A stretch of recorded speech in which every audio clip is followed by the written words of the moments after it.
Hello friends, welcome back to my channel. Friends, आज आपका ये जो सिंथेसिस टॉपिक है वो पूरी तरह से एंड हो जाएगा, क्योंकि आज हम आपको बताने वाले हैं सिंथेसिस ऑफ कंपाउंड सेंटेंस।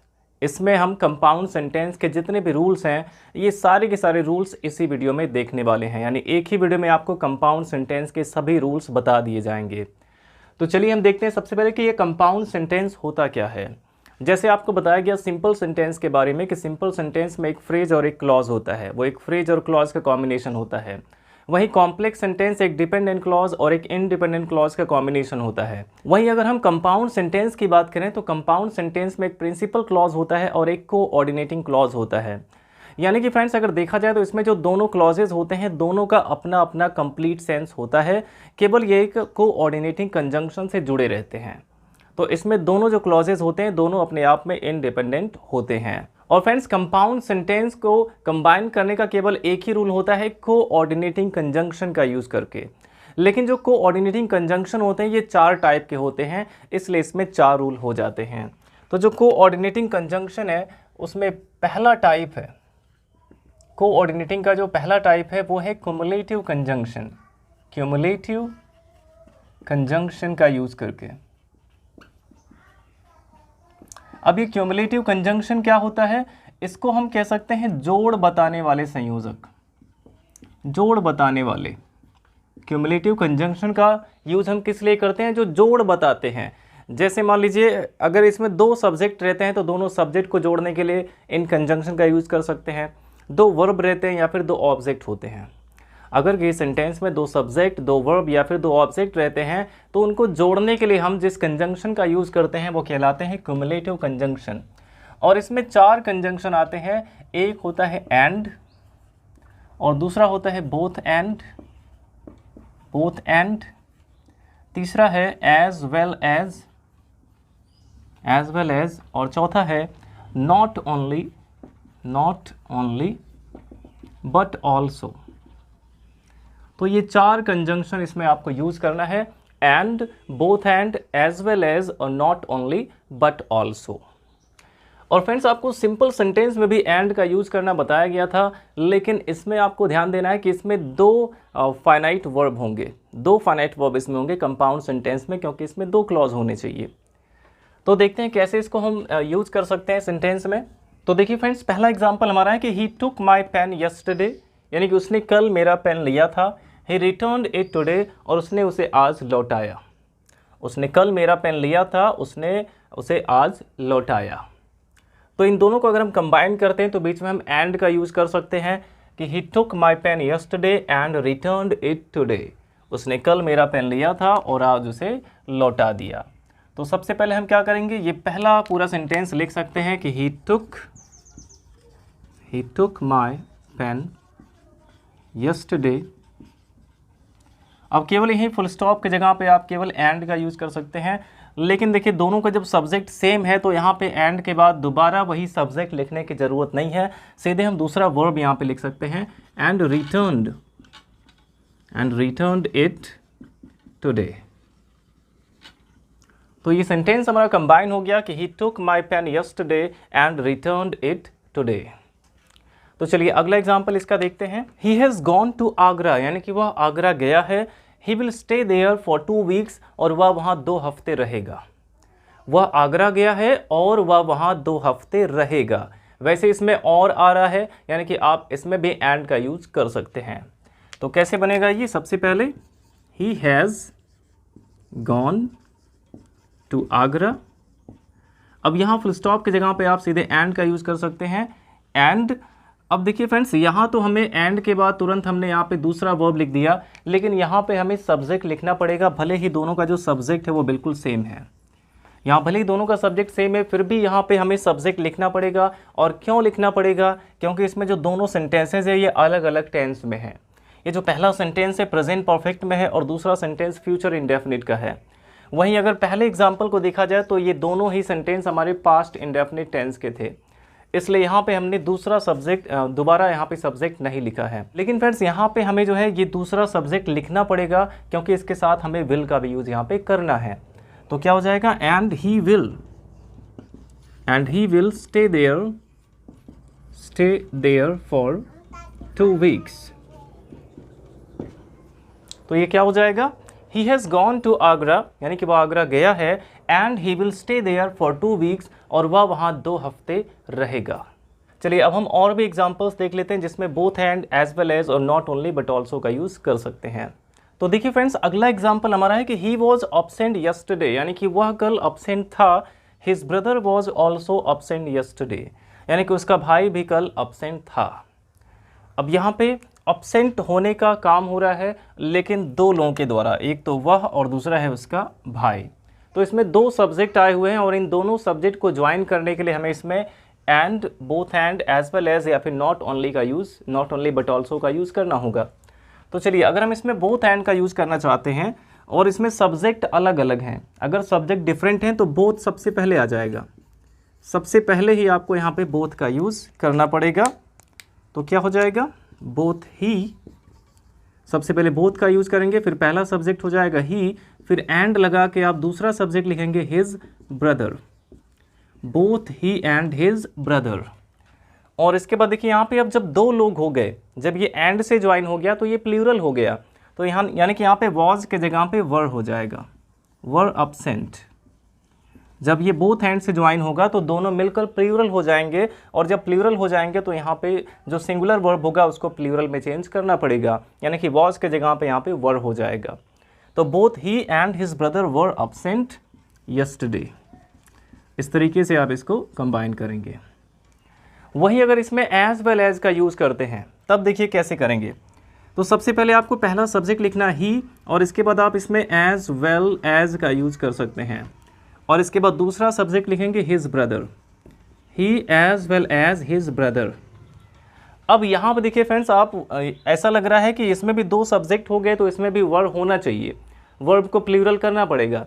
लेकिन आपको याद रखना है कि जब भी हम एज वेल एज का यूज़ करते हैं, अगर एज वेल एज का यूज़ हो रहा है 2 सब्जेक्ट के बीच में, तो जो हमारा पहला सब्जेक्ट होगा उसके अकॉर्डिंग आपको वर्ब का यूज़ करना होगा। एज वेल एज के पहले आया हुआ जो सब्जेक्ट है उसके अकॉर्डिंग आपको वर्ब का यूज़ करना है, और इसके पहले ही आया है जो कि सिंगुलर है, 3rd पर्सन सिंगुलर, तो इसके साथ आप वॉज का ही यूज़ करेंगे। ये हो जाएगा वॉज अब्सेंट यस्टरडे। क्योंकि जब हम एज वेल एज का यूज़ करते हैं तो हमारा जो फोकस है वो पहले सब्जेक्ट पे रहता है, इसलिए हम पहले सब्जेक्ट के अकॉर्डिंग ही यहाँ पे वर्ब का यूज़ करते हैं। तो बोथ एंड अगर आप यहाँ पे लगा रहे हैं या फिर एंड का यूज़ कर रहे हैं तो वर्ब प्लूरल हो जाएगा, लेकिन अगर आप एज वेल एज का यूज़ कर रहे हैं तो जो वर्ब है वो सिंगुलर ही रहेगा। अब ऐसे अगर आप इसमें नॉट ओनली बट ऑल्सो का यूज़ करना चाहते हैं, तो अगर सब्जेक्ट ही डिफरेंट है तो नॉट ओनली सेंटेंस में सबसे पहले आएगा। सबसे पहले यहाँ पे आ जाएगा नॉट ओनली, और उसके बाद पहला सब्जेक्ट आएगा ही, फिर बट ऑल्सो लगा के आप दूसरा सब्जेक्ट लिखेंगे but also his brother, but also his brother. अब यहाँ भी आपको ध्यान देना होगा कि जैसे एज वेल एज आने पर आप पहले सब्जेक्ट के अकॉर्डिंग इसमें वर्ब का यूज़ करते हैं, वैसे ही नॉट ओनली बट ऑल्सो आने पर जो दूसरा वाला सब्जेक्ट होगा उसके अकॉर्डिंग आपको वर्ब का यूज़ करना होगा। नॉट ओनली ही यानी वो ही नहीं, यानी वो तो अब्सेंट था ही, बट ऑल्सो हिज ब्रदर, उसका भाई भी अब्सेंट था। यहाँ पे हमारा जो फोकस है वो दूसरे सब्जेक्ट पर है, और दूसरा सब्जेक्ट हिज ब्रदर है, तो यहाँ भी वॉज का ही यूज़ करेंगे, वॉज अब्सेंट यस्टरडे। तो ये इसमें डिफरेंस है फ्रेंड्स। अब देखिए फ्रेंड्स, यहाँ पे तो सब्जेक्ट डिफरेंट थे इसलिए नॉट ओनली का यूज़ सबसे पहले किया गया है। अगर इसमें वर्ब डिफरेंट रहेगा तब हम नॉट ओनली का यूज़ कहाँ पे करेंगे, इसको देख लेते हैं। अब देखिए फ्रेंड्स, अगला एग्जाम्पल हमारा है कि ही गैम्बल्स ही ड्रिंक्स ऑल्सो, यानी कि वह जुआ खेलता है और वह शराब भी पीता है। वह जुआ खेलता है, वह शराब भी पीता है। अब इन दोनों को अगर आप कंबाइन करते हैं तो या तो आप एंड लगा सकते हैं कि ही गैम्बल्स एंड ड्रिंक्स, या तो ऐसे लिख सकते हैं, या फिर he both gambles and drinks, ऐसा इसको लिख सकते हैं, या फिर he gambles as well as drinks, ऐसा भी लिख सकते हैं। और अगर आप इसमें नॉट ओनली बट ऑल्सो का यूज़ करना चाहते हैं तो देखिए इसमें दोनों का सब्जेक्ट सेम है कि नहीं। यहाँ पे दोनों का सब्जेक्ट सेम है, अगर सब्जेक्ट सेम है तो पहले उसको कॉमन ले लेंगे, यानी कि पहले सब्जेक्ट लिख देंगे वैसे ही। अब देखिए क्या इसका वर्ब भी सेम है, यहाँ पे वर्ब गैम्बल्स है, यहाँ पे ड्रिंक्स है, ये डिफरेंट हो गया। जो चीज़ डिफरेंट हो जाएगा उसी के पहले आपको नॉट ओनली लगाना है। तो देखिए यहाँ पे वर्ब डिफरेंट है, तो यानी कि वर्ब लिखने से पहले आपको नॉट ओनली का यूज़ करना होगा। He not only gambles he not only gambles. अब यहाँ पे आप बट ऑल्सो का यूज़ करके दूसरा वर्ब लिख सकते हैं drinks. He not only gambles but also drinks. इस तरीके से आप इसको कंबाइन कर सकते हैं। तो आपको देखना कि अगर सब्जेक्ट ही डिफरेंट हो जाएगा तो नॉट ओनली सबसे पहले आएगा, फिर पहला सब्जेक्ट, फिर बट ऑल्सो लगा के दूसरा सब्जेक्ट। लेकिन अगर दोनों का सब्जेक्ट सेम है और वर्ब डिफरेंट है तो आप सब्जेक्ट को लिखने के बाद नॉट ओनली का यूज़ करके फिर यहाँ पे पहला वर्ब लिखेंगे, फिर बट ऑल्सो लगा के दूसरा वर्ब। और अब हम देख लेते हैं कि अगर इसमें ऑब्जेक्ट डिफरेंट होता है तब कैसे नॉट ओनली बट ऑल्सो का यूज़ करेंगे। तो देखिए फ्रेंड्स, यहाँ पे हमारा एग्जाम्पल है कि ही टीचर्स अस हिंदी, वो हमें हिंदी पढ़ाते हैं। ही टीचर्स अस संस्कृत, और वह हमें संस्कृत पढ़ाते हैं। अब देखिए फ्रेंड्स, अगर आप इसमें नॉट ओनली बट ऑल्सो का यूज़ करना चाहते हैं तो आप कैसे कर सकते हैं। सबसे पहले देखिए दोनों का सब्जेक्ट क्या सेम है। हाँ, यहाँ पे दोनों का सब्जेक्ट सेम है तो सब्जेक्ट ऐसे लिख लेंगे। अब देखिए क्या वर्ब इसका सेम है, तो वर्ब भी दोनों का सेम है तो वर्ब भी लिख लेंगे ही टीचर्स। अब ये जो इसमें इनडायरेक्ट ऑब्जेक्ट है ये भी सेम है तो इसको भी आप लिख लेंगे। अब डिफरेंट क्या है, यहाँ पे जो डायरेक्ट ऑब्जेक्ट है यहाँ पे हिंदी है, यहाँ पे संस्कृत है, तो जो चीज़ डिफरेंट है उसी के पहले नॉट ओनली लगाना है। तो he teaches us not only Hindi, not only Hindi but also Sanskrit. ये हो जाएगा he teaches us not only Hindi but also Sanskrit. तो आई होप फ्रेंड्स अब आप इन चारों कंजंक्शन का यूज आराम से कर सकते हैं, and, both and, as well as, और not only but also. And का यूज आप जैसे करते हैं बिल्कुल वैसे ही एज वेल एज का यूज करना होता है। अब इसके बाद देखिए हमारा जो दूसरा रूल इसमें है, क्युमुलेटिव के बाद आता है सेकेंड रूल। हमारा सेकेंड रूल इसमें है दूसरा कंजंक्शन अल्टरनेटिव, अल्टरनेटिव कंजंक्शन। और अल्टरनेटिव कंजंक्शन का मतलब होता है वैकल्पिक संयोजक। इसको कहते हैं वैकल्पिक संयोजक, यानी कि इसमें दो विकल्प हमारे पास होते हैं, या तो ये करो या तो वो करो, ना तो ये करता है ना तो वो करता है, ऐसा करो वरना वैसा हो जाएगा। तो इस तरह से इसमें विकल्प होते हैं, कुछ ऑप्शन होते हैं, इसलिए इसको हम अल्टरनेटिव यानी कि वैकल्पिक संयोजक कहते हैं। और इसमें कौन कौन से कंजंक्शन आपको यूज़ करना है, इसमें आपको यूज़ करना है ईदर और, या फिर नीदर नॉर, ईदर और नीदर नॉर का यूज़ इसमें आपको करना है। और इसके अलावा और या अदरवाइज़ भी इसमें आते हैं, और या अदरवाइज़। तो इसमें भी ये चार कंजंक्शन आएंगे, ईदर और, नीदर नॉर, और या अदरवाइज़। और ईदर और का मतलब होता है या तो या, और नीदर नॉर का मतलब है ना तो ना, और या अदरवाइज़ का मतलब है वरना या फिर अन्यथा। तो देखिए अब इसका यूज़ हम कैसे कर सकते हैं, एग्जाम्पल से देखते हैं। तो देखिए फर्स्ट एग्जाम्पल हमारा है कि कम विद मी, यानी कि मेरे साथ आओ, स्टे एट होम, घर पर रहो। तो यहाँ पे दो ऑप्शन दिया गया है कि या तो मेरे साथ आओ या घर पर रहो। तो या तो और या इसमें आ रहा है तो इसमें आप ईदर और का यूज़ कर सकते हैं। कैसे करेंगे, देखिए क्या इसमें जो दोनों वर्ब से स्टार्ट हुआ है, क्या दोनों इसमें सेम है, दोनों इसमें सेम नहीं है, डिफरेंट हैं। अगर ये दोनों डिफरेंट है तो आप ईदर इसमें सबसे पहले ही लगा सकते हैं। अगर ये सब्जेक्ट से स्टार्ट होता और दोनों सब्जेक्ट सेम होते, या फिर वर्ब से स्टार्ट होता और दोनों सेम होते, तो आप सबसे पहले उस वर्ब को लिख लेते, क्योंकि ये भी देखिए एक पेयर में है। अब यहाँ पे इसका जो पहला वर्ड है यही डिफरेंट हो गया, तो इसलिए आपको ईदर का यूज़ सबसे पहले करना है। और देखिए come with me, stay at home, इसमें कोई भी चीज़ एक दूसरे से मैच नहीं कर रहा है, तो ये बहुत ही सिंपल है। ईदर के बाद आप पहला सेंटेंस लिख लीजिए come with me, either come with me, फिर और लगा के दूसरा सेंटेंस लिख दीजिए और stay at home, either come with me और स्टे एट होम। इस तरीके से आप इसमें ईदर और का यूज कर सकते हैं। अब देखिए फ्रेंड्स अगला एग्जांपल यहाँ पे कि that creature may be a fish, यानी कि वो जीव एक मछली हो सकती है। It may be a serpent, या एक सांप भी हो सकता है। It must be one of them, या इनमें से एक अवश्य ही है, या अवश्य इनमें से एक है। तो इसमें देखिए एक कन्फ्यूजन है कि ये फिश भी हो सकता है या फिर ये एक सांप भी हो सकता है, लेकिन ये दोनों में से कोई एक जरूर है। तो अब आप इसको अगर हिंदी में कंबाइन करते हैं तो क्या होगा कि यह जीव या तो एक मछली है या फिर एक सांप। अब इसमें है आ रहा है, हो सकता है नहीं, तो यानी कि यहाँ पे आप अब मे भी नहीं बल्कि सीधे इज का यूज़ कर सकते हैं, या फिर आप चाहें तो मस्ट भी लगा सकते हैं। तो सीधे आप यहाँ पे इज का यूज़ करके बना सकते हैं। देखिए क्या दोनों का सब्जेक्ट इसमें सेम है, दैट क्रिएचर के लिए यहाँ पे इट का यूज़ किया गया है, तो सब्जेक्ट सेम है। अगर सब्जेक्ट सेम है तो आप सबसे पहले सब्जेक्ट ही लिखेंगे दैट क्रिएचर, दैट क्रिएचर, और इसके बाद आप चाहें तो इसमें डायरेक्ट इज का यूज़ कर सकते हैं, दैट क्रिएचर इज। अब देखिए यहाँ पे एक फिश है और यहाँ पे एक सरपेंट है, ये डिफरेंट हो गया है, तो यहाँ पे आप ईदर का यूज़ कर सकते हैं, ईदर अ फिश और अ सरपेंट। ये हो जाएगा that creature is either a fish और अ सरपेंट। ये जीव या तो एक मछली है या फिर एक सांप। तो अब देखते हैं फ्रेंड्स कि हम नीदर नॉर का यूज़ कैसे कर सकते हैं। और नीदर नॉर का यूज़ अगर हमें सेंटेंस में करना है तो उसको आइडेंटिफाई करना बहुत ही आसान है। जब भी आपको दो ऐसे सेंटेंस मिलेंगे कि दोनों ही नेगेटिव होंगे, आपको जब भी दो नेगेटिव सेंटेंस मिलते हैं और उसको आपको एक कंपाउंड सेंटेंस में कंबाइन करना हो, तो आप वैसे ही समझ जाएंगे कि इसमें नीदर नॉर का यूज़ होगा। देखिए कैसे, जैसे है, अब यहाँ पे देखिए फ्रेंड दोनों ही इसमें नेगेटिव है। She did not go to Nainital, her brother did not go to Nainital. अब दोनों को अगर हम हिंदी में कंबाइन करते हैं तो क्या होगा कि ना तो वह और ना तो उसका भाई नैनीताल गए।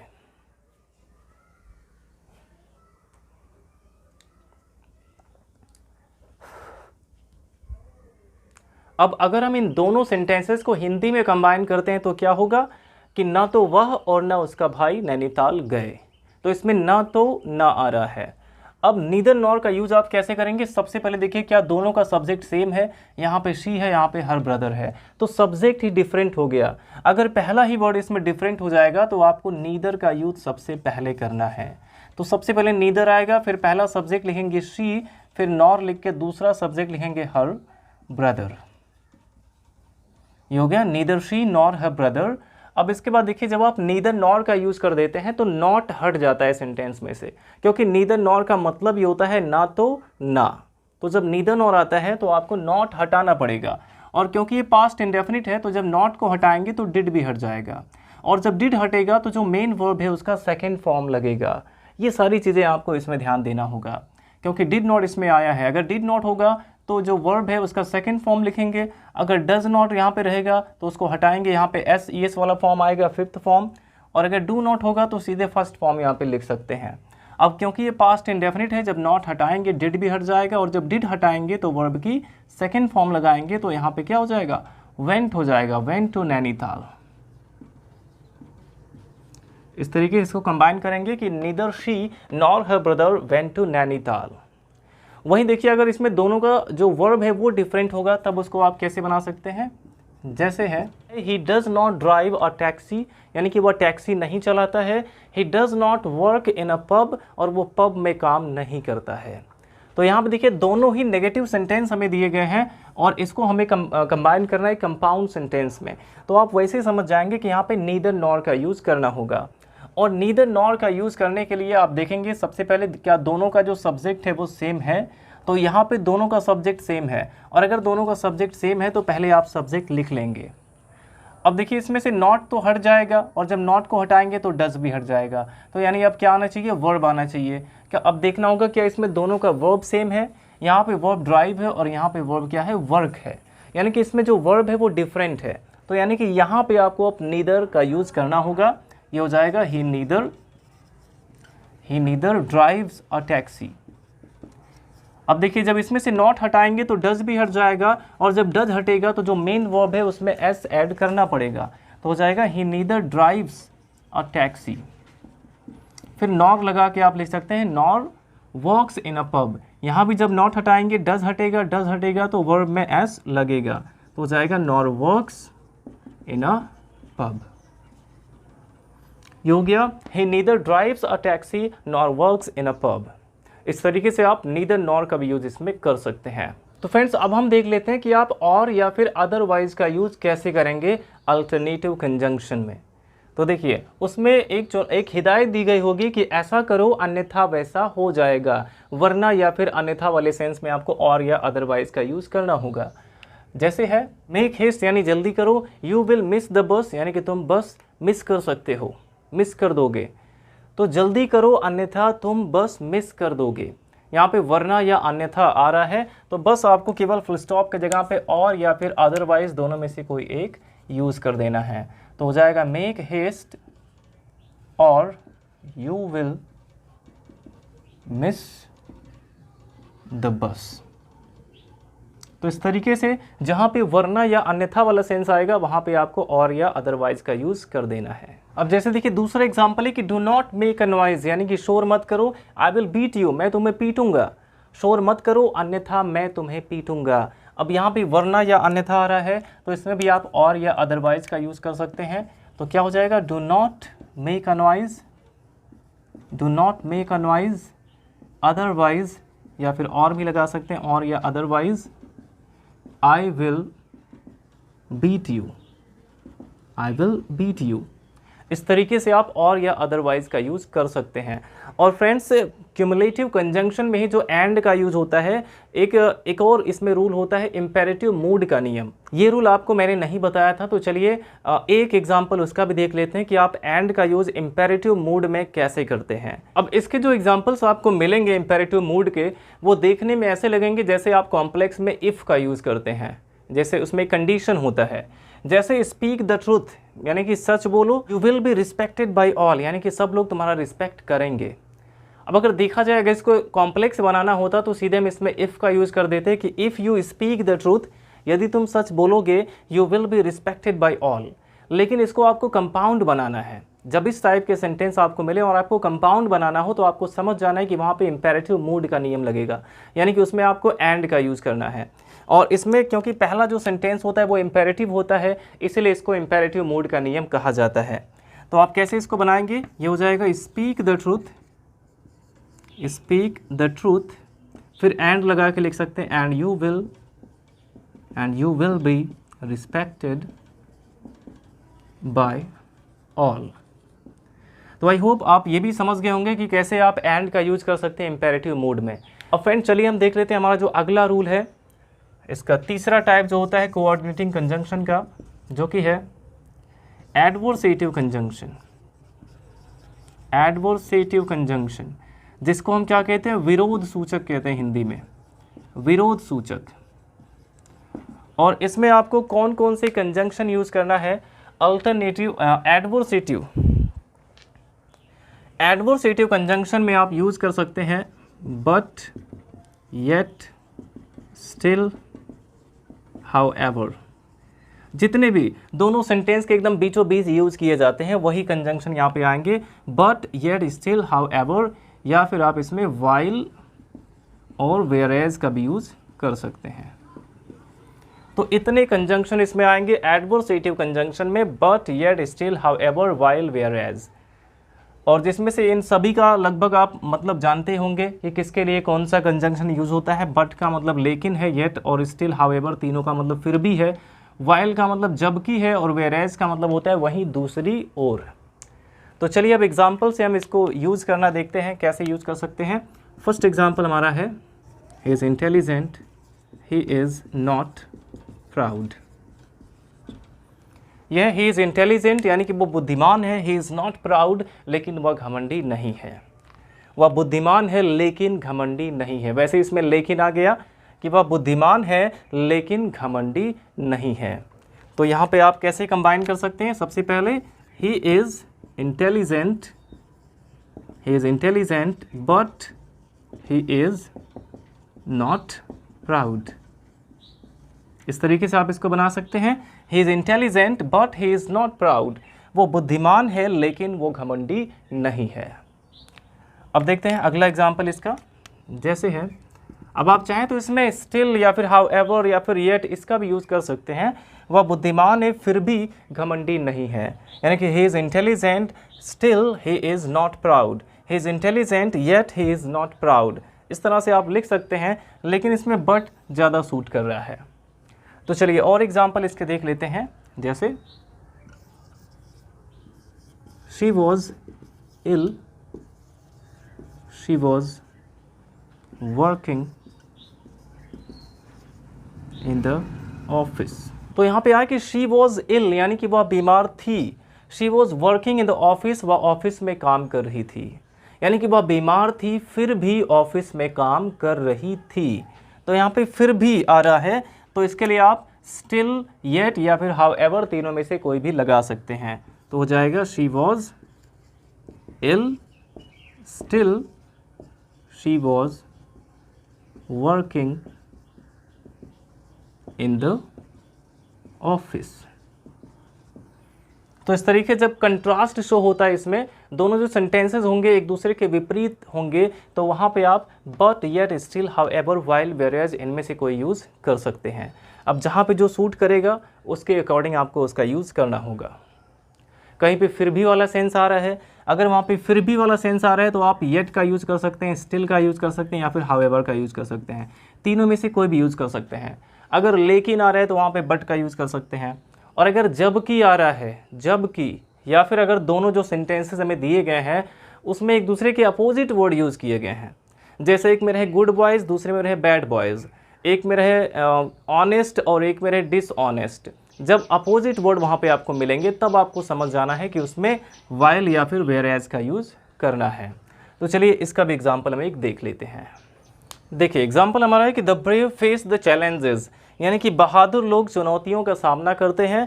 द कावर्ड फ्ली, और कायर लोग भाग जाते हैं। तो यहाँ पे देखिए फ्रेंड, दोनों सेंटेंस में ऑपोजिट वर्ड यूज हुए हैं। यहाँ पे ब्रेव है और यहाँ पे कावर्ड है। तो जब भी दोनों सेंटेंस में आपको एक दूसरे के अपोजिट वर्ड मिल जाते हैं और उसको कंपाउंड बनाना हो तो आपको समझ जाना है कि उसमें आप व्हाइल या फिर वेयर एज दोनों में से कोई भी यूज़ कर सकते हैं सीधे फुल स्टॉप के जगह पे। तो क्या करेंगे, सबसे पहले पहला सेंटेंस लिखेंगे, the brave face the challenges while, या फिर वेयर एज दोनों में से कोई भी लगा सकते हैं। The coward flee, the coward flee, जबकि कायर लोग भाग जाते हैं। इस तरीके से आप इसमें but, yet, still, however, while या फिर वेयर एज का यूज़ कर सकते हैं। तो चलिए अब इसमें जो आखिरी रूल बचा हुआ है, चौथा टाइप इसका एलेटिव कंजंक्शन, उसको भी देख लेते हैं। अब ये एलेटिव कंजंक्शन क्या होते हैं, इसको हिंदी में कहते हैं परिणाम सूचक संयोजक। परिणाम सूचक जो एक रिजल्ट शो करते हैं, और इसमें कंजंक्शन का आप यूज़ कर सकते हैं सो या फिर देयरफॉर। इसमें सो या देयरफॉर का यूज़ इसमें कर सकते हैं, इसलिए वाले सेंस में। अब इनमें दोनों में से आप चाहे जो लगा सकते हैं, वो भी एकदम सीधे फुल स्टॉप के जगह पे लगा देना है। दोनों सेंटेंसेस के बीच में, दोनों क्लॉजेस के बीच में आप सो या फिर देयरफॉर का यूज़ कर सकते हैं जब उसमें एक रिजल्ट शो होगा। जैसे एग्जाम्पल हमारा है, I can not die in peace, यानी कि मैं शांति से नहीं मर सकता। आई एम अ सिनर, मैं एक पापी हूँ। अब इसमें क्या होता है फ्रेंड्स, एक में रीज़न और दूसरे में रिजल्ट आएगा, रीज़न और रिजल्ट की बात इसमें होगी। तो आपको सो या देयरफॉर का यूज़ करने के लिए बस यही ध्यान देना है कि इसमें रीज़न आपको सबसे पहले लिखना होगा। रीज़न पहले लिखेंगे, फिर सो का यूज़ करके रिजल्ट लिखना होगा। तो इसमें वो शांति से क्यों नहीं मर सकता, उसका रीज़न क्या है, क्योंकि वो एक पापी है, यानी कि आई एम अ सिनर, ये इसमें क्या है, ये रीज़न है। तो रीज़न आपको सबसे पहले लिखना होगा। तो पहले यहाँ पे होना चाहिए आई एम अ सिनर। बस यही चीज़ आपको ध्यान देना है सो या देयरफॉर का यूज़ करते समय, कि रीज़न पहले लिखेंगे और उसके बाद सो या देयरफॉर का यूज़ करके आप रिजल्ट लिखेंगे। I am a sinner so I can not die in peace, I can not die in peace. इस तरीके से आप इसको कंबाइन कर सकते हैं। अब देखिए अगला एग्जांपल हमारा है कि ही स्टोल अ बुक, यानी उसने एक किताब चुराया था। The teacher punished him, teacher ने उसे पनिश किया। तो यहाँ भी रीज़न और रिजल्ट की बात हो रही है कि टीचर के उस पनिश करने का रीज़न क्या था कि उसने किताब चुराया था, और एक किताब चुराने का परिणाम क्या हुआ कि टीचर ने उसे पनिश किया। तो जब भी इसमें आपको सो या देयरफॉर का यूज़ करना है, अगर आपको कॉम्प्लेक्स बनाना होता तो आप सीधे बिकॉज का यूज़ इसमें कर सकते थे, लेकिन कंपाउंड बनाना है तो आपको सो या देयरफॉर का यूज़ करना होगा। और सो या देयरफॉर का यूज़ करने के लिए सबसे पहले आपको रीज़न लिखना होगा। तो रीज़न इसमें पहले दिया ही गया है कि ही स्टोल अ बुक, यही इसका रीज़न है। तो सबसे पहले आप लिखेंगे ही स्टोल अ बुक। अब सीधे आपको फुल स्टॉप की जगह पे सो या देयरफॉर का यूज़ कर देना है। यहाँ पे सो हो गया, so the teacher punished him। तो इस तरीके से फ्रेंड्स आप इन चारों टाइप के कंजंक्शन का, यानी कि कोऑर्डिनेटिंग कंजंक्शन 4 टाइप के होते हैं, कम्पलेटिव, अल्टरनेटिव, एडवर्सेटिव और रिलेटिव। इन चारों टाइप के कंजंक्शन का यूज़ करके आप एक कंपाउंड सेंटेंस बना सकते हैं। आई होप ये सारे रूल्स आपको अच्छे से समझ आए होंगे। तो फ्रेंड्स, जैसा कि आप देख ही सकते हैं कि वीडियो बनाने के लिए कितनी मेहनत लगती है, बिल्कुल एकदम पसीना छूट रहा है। तो आप इसके बदले में कम से कम एक लाइक कर दिया करिए और अपने सभी फ्रेंड्स के साथ शेयर ज़रूर करें। और अगर आपने अभी तक हमारे चैनल को सब्सक्राइब नहीं किया तो सब्सक्राइब कर लीजिए, ताकि हमारे अपकमिंग वीडियोज़ की नोटिफिकेशन आपको मिल जाए।